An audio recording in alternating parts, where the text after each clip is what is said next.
और भी नतीजों पर बात कर लेते हैं। और कल वोडाफोन आइडिया के भी नतीजे आने वाले हैं। हाल फिलहाल में आपको याद होगा ये काफ़ी इस पर चर्चा भी हुई हमारे पैनल के बीच में। एक बार नतीजे समझ लेते हैं कैसे हैं, उसके बाद राय भी लेंगे इस पर। वोडाफोन आइडिया नतीजों के पहले 3% नीचे है वैसे ये स्टॉक।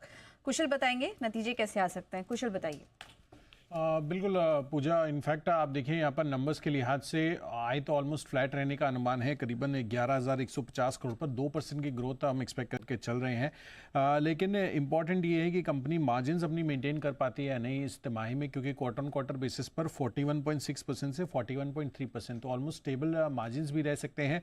और कंपनी के आरपू जो टैरिफ हाइक्स इन्होंने लिए थे उससे इनको बड़ा बेनिफिट होता हुआ दिख सकता है, जैसे कि भारतीय एयरटेल में भी हमने देखा और बहुत ही दमदार नतीजे वहां पर आते हुए नजर आए थे।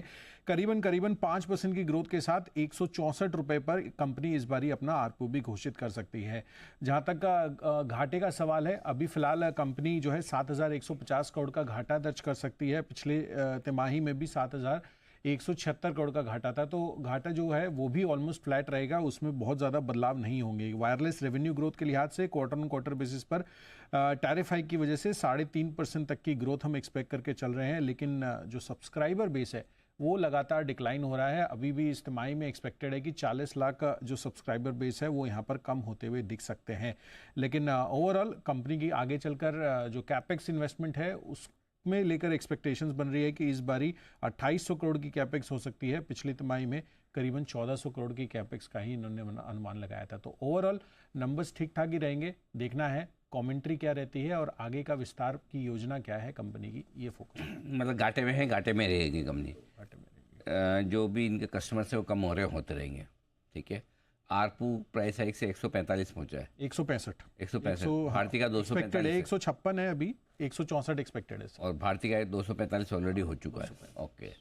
वोडाफोन आइडिया पिछले हफ्ते रिकमेंड करने वाले बंसल जी हमारे साथ हैं। बंसल जी जरा चार्ट देखिए नतीजों के पहले। अनिल जी, पिछली बार मैंने रिकमेंड किया था, बट मेरे साथ साथ वो आशु जी भी आ गए अनिल जी, फिर वो कुणाल जी को भी लिया है, और आशु जी का जो फॉर्मूला है, स्टॉक रुक गया अनिल जी। जोक सपाट अनिल जी, नीचे में 8 रुपए 80 पैसे एक अहम सपोर्ट है। जब तक इसके ऊपर है तब तक ऑल इज वेल। 8 रुपीज 80 पैसा इज अ मेक और ब्रेक लेवल। ये लेवल टूटे तो लॉन्ग में से निकलना चाहिए और तब शॉर्ट की तरफ जाना चाहिए। बट 8 रुपीज 80 पैसा को जब टूटे या वेट कर रहे हैं जिन्होंने भी ले रखा है या स्टॉप लॉस लगा रहे हैं, तो 8 रुपीज 80 पैसा को मॉनिटर करना चाहिए। डिसाइसिवली टूटने पर ही निकलना चाहिए, एल्स टेक्निकल स्ट्रक्चर पॉजिटिव है। ठीक है, तो ये है नजरिया वोडाफोन आइडिया पर आपके लिए।